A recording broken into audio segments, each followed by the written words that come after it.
Hello! It is the day after the Rafa 500 challenge, and because I received so many questions or comments on the Instagram post, I thought I'll take a little bit more time and explain a few things and answer on the many questions in a little bit of a kind of a Q&A video. And I'll just go through the questions and give you my answer to them. Just to explain a little bit the event and the conditions.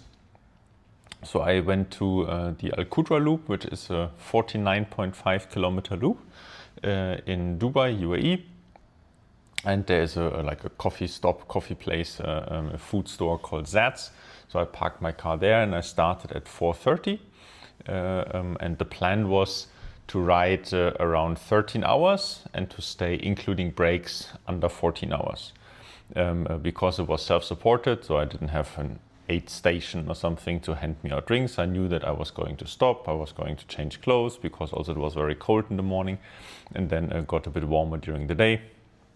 So yeah, my plan was to stay under 14-hour riding time, total time, and under 13-hour riding time. Because I had quite a few issues with my back already in the weeks leading to the event or to the ride. I knew that, okay, the back is going to be a challenge, and I had to have a few breaks where I actually sat in the car with seat heating on, just to get a bit heat to my lower back, because I had some pain there. But yeah, in total, I did 12.5-hour riding time, or just under 12.5 hours. So the moving average speed was just over 40 kilometers an hour, which was half an hour faster than I thought I would be.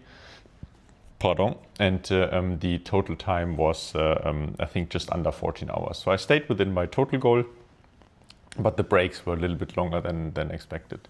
Overall, super happy with the result. I got 260 watts average for the 12.5 hours, which is, I think, 25 watts more than what I did during the Festive 500 last year, which I did indoors, where I did 12 hours of 235 or 237 watts average, to reach a little bit higher speed, because I was riding in a group on Swift. So yeah, overall super happy. I think I could still go a little bit faster, maybe in a bit warmer conditions, having a bit better aerodynamics. So that's maybe for another day. But let's go through many of your questions. How many grams of carbs per hour? So that was a question that came quite often, talking about nutrition. And I actually have written down what was my total nutrition that I took during the ride. So I took 2 Morton caffeine gels, which have 40 grams. I took 12 Morton 320, which is 80 grams each. So that's almost a kilo of carbs.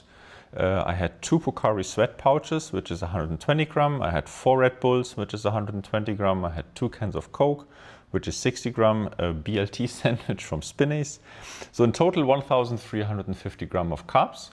And if I would break that down to my riding time, if I exclude the break time, I come to 110 grams of carbs per hour, which is also pretty close to what I want. I wanted to get just over 100, and ended up with 110 grams per hour. Almost all liquid nutrition. I use very, very little gel or solid food. When I race Ironman, I don't use any solid food. I try to do everything with liquid, which had a bit of a side effect, because it was pretty cold in the morning and I actually didn't sweat that much. But I was drinking quite a lot because my food was liquid. I ended up to have to pee quite a lot. So I did, I think, 5 or 6 pee stops in the first 4 hours, because I took so much liquid in with my carbs that I didn't sweat out. So that was quite interesting. What music did you listen to? Well, I'm German and I grew up in the peak of the electronic music development in Germany. So all electronic music. I do have a playlist on Spotify which is called Volker's Type 2 Fun, I think. and there is most of my favorite electronic music songs. Quite a lot of hard techno, which in Germany is called Schranz. And yeah, one of my current favorite tracks I also used for the reel on Instagram, which is Only Numbers, Euphoric Nights. But yeah, pretty hard techno.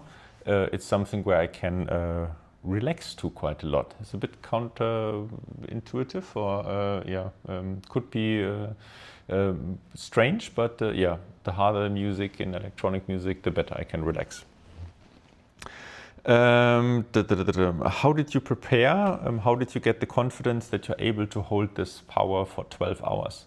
I think the closest I've been, of course, was the Swift 500 kilometer ride I did a year ago, which I held 240 to 35 watts for 12 hours. And then at the same time I also had the Everesting World Champs in September, where I did 9 hours at 280 watts. But, that's a big but, during the Everesting, of course, you had one hard effort around 1 hour, 1 hour, 10 minutes going up. And then you had like 30 minutes easy pace to go down and take some rest in the in between the efforts. So it was more like intervals, long intervals with a long break in between. So that's why I was able to put a little bit harder power in the Everesting than what I did now as more of a continuous effort with smaller breaks in between during the 500 kilometer ride. How was the purpose suit? Seems an interesting choice. Yes, I actually do like to do my long TT rides, even if I'm not racing a triathlon, in my TT suits.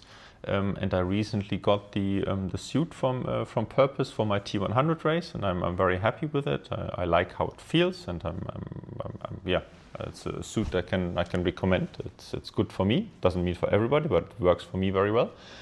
And I like the little padding on my TT bike. So if I ride long TT sessions with thicker padding, I actually get more saddle problems and numbness than if I ride a long TT ride with very little padding or almost no padding, like in a tri-suit.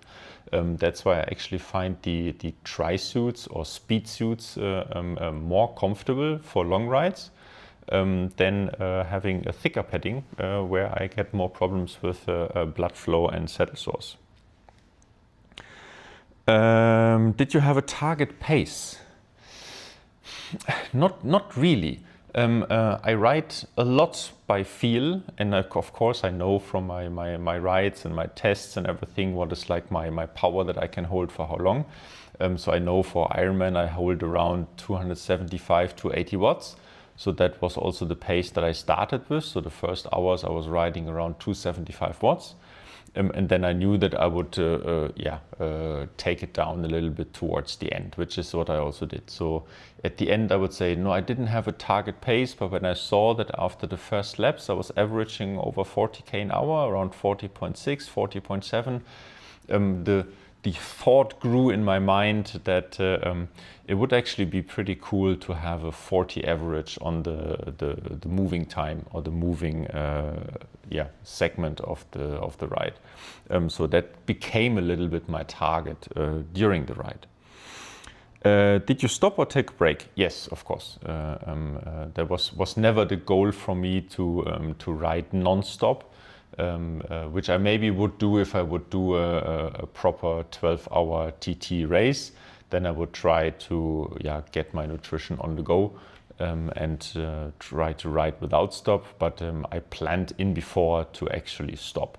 My stop strategy was from the beginning supposed to be 2 loops, 1 stop. So every 100 kilometer to do a 5 to 10 minute break. So I would end up with 4 stops. And around 40 minutes or 35 minutes of breaks. And then I actually had the first 2 loops I did according to the strategy. Then I changed 1 loop later because it got a bit warmer, and I removed some of my warm weather clothing or cold weather clothing in that sense to keep me warm. And then I did, I think 2 loops again without a stop. Then I did 1 lap a stop, 1 lap a stop, and then I did just the 350 to 450. I did another double lap with 100 kilometer without stopping, and then I stopped again before the last 50, just to get like a nice hug from my girlfriend and a goodbye kiss for the last 50k to survive them. I think that was a good idea, because I was quite suffering at that time. Tell us, what did you learn from it? That's an interesting question. What do you learn? I think the thing that you learn when you complete these kind of events or challenges or extreme rides is that you're still on the search or on the hunt to actually find your limits, or what is the maximum that you can reach and achieve, because you finished. So that means if you finish it, you could have gone maybe a little bit harder or a little bit faster. And these kind of events and rides always show me the body is capable of amazing things if you put the right mind to it. It's so much about mindset and the power of the mind that can make you either go or stop. It's another question. I had multiple times where I was like, I just stop. I was very close a few times to stop. My back hurt. I didn't feel comfortable anymore. I had quite some issues with my elbow, because the padding of my armpits got thinner and thinner over time because of the pressure, and I was like rubbing on the carbon or the aluminium, so it was not comfortable. But to then push through and keep going is of course what makes the difference. And I think that's what I learn every time I do these kind of rides is yes, you can if you want. So that was pretty cool.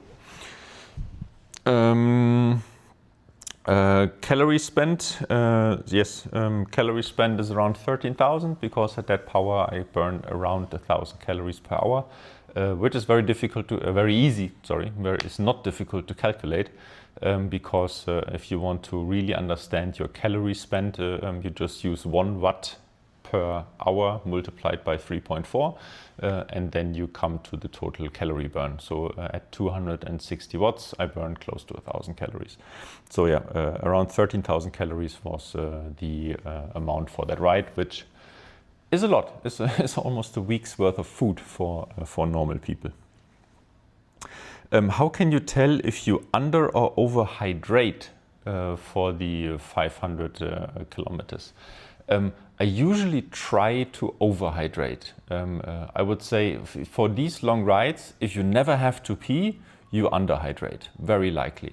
So I rather take a little bit more fluids in, because if you overhydrate, what happens? You have to pee. Good, no big drama. If you underhydrate, you bonk. You're game over. So I would always rather take the risk to overhydrate a little bit than to underhydrate, because the consequences are so different. Having to pee or having to stop is basically the consequences.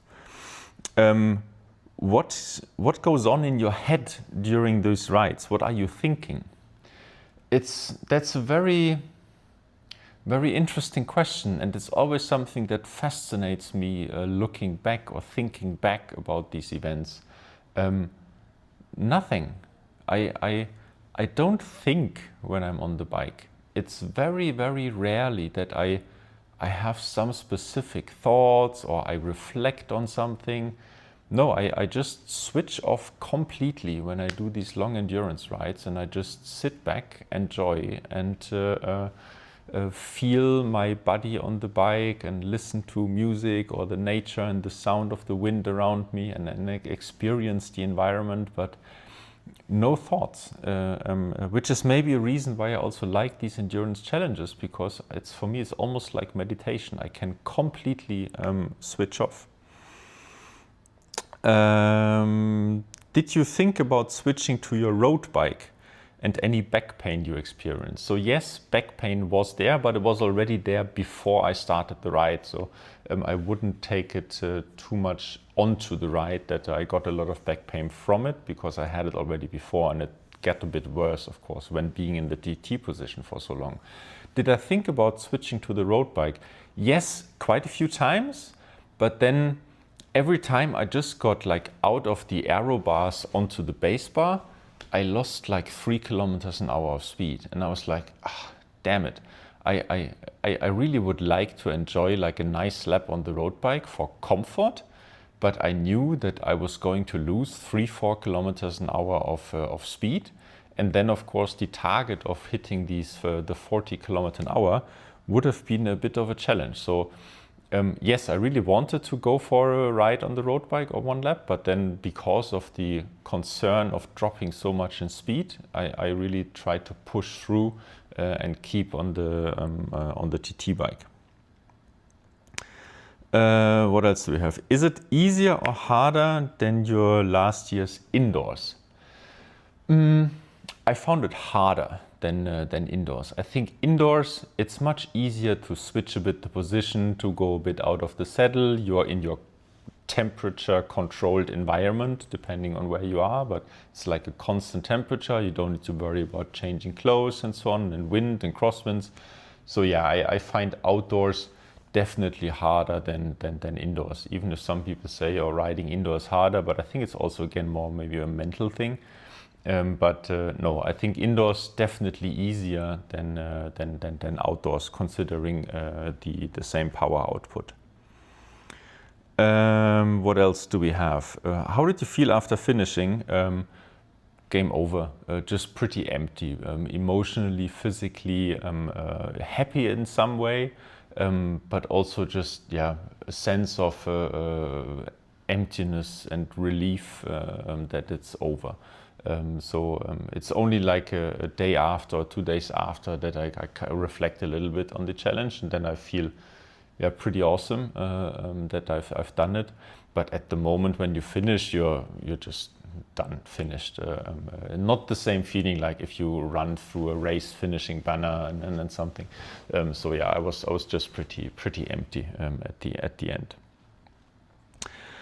How do you get your setup so comfortable? It's trial and error.